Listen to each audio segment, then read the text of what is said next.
Hello বন্ধুরা, আজকে আপনাদের জন্য একটি ইনফরমেটিভ ভিডিও নিয়ে এসেছি, যেটা আপনাদের জন্য জানা খুবই জরুরি। সেটা হচ্ছে যে আমরা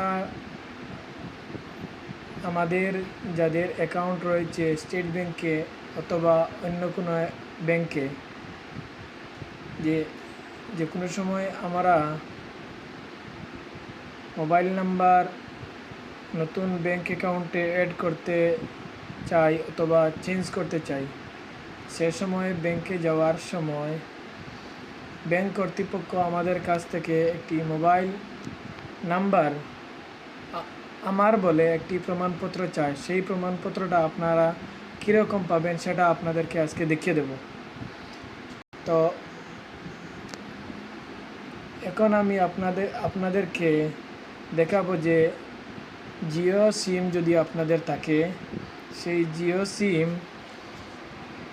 সিম আপনার বলে আপনি একটি প্রমাণপত্র পাবেন। সেই প্রমাণপত্র কীরকম পাবেন সেটা আমি আপনাকে দেখিয়ে দিচ্ছি। প্রথমে আপনার মোবাইলে যদি মাই জিও সফটওয়্যার থাকে তাহলে তো কোনো অসুবিধা নেই। যদি না থাকে তাহলে প্রথমে আপনারা এই মাই জিও সফটওয়্যারটা লোড করে নেবেন। লোড করার পর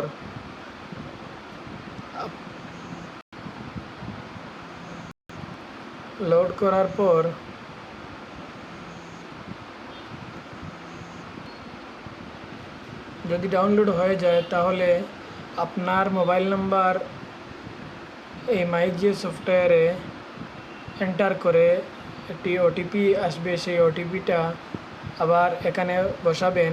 তারপরে আপনার মোবাইল নাম্বারে মাই জিও সফটওয়্যার আপনার নাম্বারে লগ ইন হবে। লগ ইন হওয়ার পর একদম নিচে যাবেন, তারপর দেখবেন আপনার মোবাইল নাম্বার আসছে।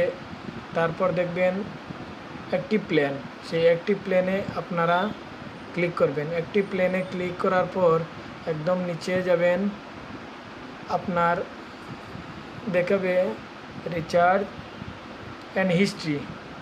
সেই রিচার্জ অ্যান্ড হিস্ট্রির এখানে 3টি কলাম আছে, রিচার্জ হিস্ট্রি এবং মাই স্টেটমেন্ট। সেই মাই স্টেটমেন্টে ক্লিক করবেন। মাই স্টেটমেন্টে ক্লিক করার পর এখানে দেখুন আপনাদের সামনে এসেছে select option, email statement, view statement, download statement. তো সেই স্টেটমেন্টটা আপনি কীরকম পেতে চান সেই অপশনটা আপনি চুজ করবেন। তো আপনি যদি আপনার ইমেইলে এটি নিতে চান তাহলে ইমেল স্টেটমেন্ট দিবেন। যদি শুধু আপনি দেখতে চান তাহলে ভিউ স্টেটমেন্ট দিবেন। যদি আপনি এটাকে ডাউনলোড করতে চান তাহলে এটা ডাউনলোড স্টেটমেন্ট করে নেবেন। তাহলে সবচেয়ে বেস্ট অপশন হচ্ছে ডাউনলোড স্টেটমেন্ট। তাহলে আমি এটা নিচ্ছি। তারপর দিবেন ডাউনলোড স্টেটমেন্ট দেওয়ার পর সেটা অটোমেটিক ডাউনলোড হয়ে যাবে। আপনি এটাকে প্রিন্ট করতে পারবেন, শেয়ার করতে পারবেন। তাহলে ধন্যবাদ, আজকের জন্য এতটুকুই।